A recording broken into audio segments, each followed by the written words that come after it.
С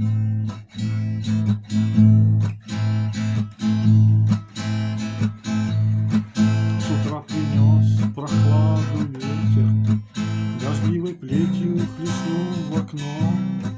Его совсем забыли дети, а он пришел, как из кино.